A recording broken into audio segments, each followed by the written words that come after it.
Hi and welcome to this short video about the IK Multimedia MODO Bass. I'm going to show a couple of ways in which it really differs from sample-based instruments, and that is show what happens when you try to make it machine gun and show it how it responds to increasing velocity.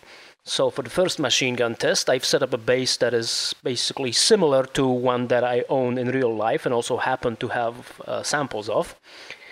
And this is the Japan bass model here. It seems to be from the graphics based on a high-end Ibanez sound gear model that's, Ibanez or Ibanez, depending on where you are from.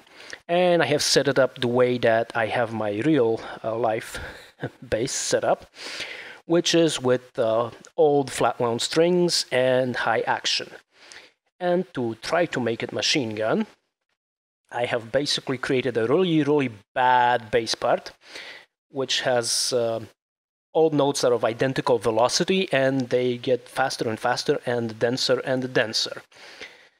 So basically, with any previously existing virtual bass guitars, this would sound really terrible by the end. And let's see what happens with MODO.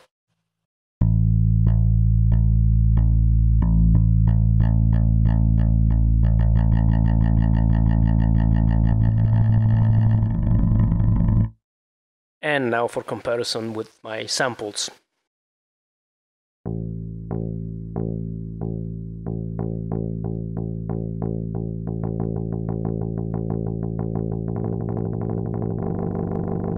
Yeah, so that got obviously really bad by the end. Now this has four round robins which are not randomized.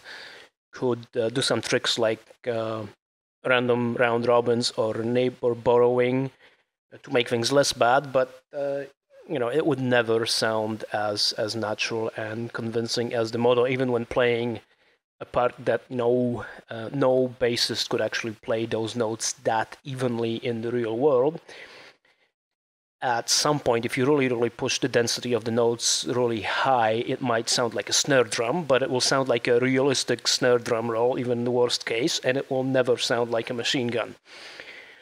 So this is something that is really new to the virtual instrument bass world.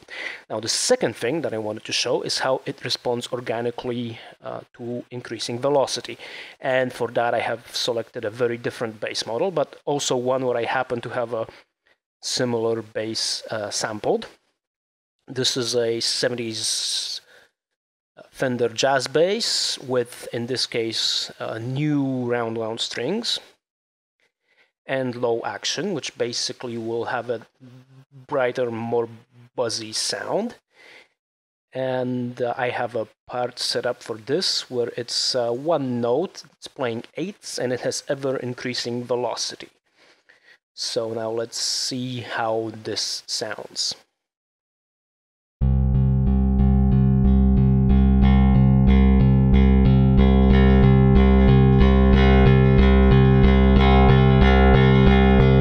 And compared to samples with 4 velocity layers.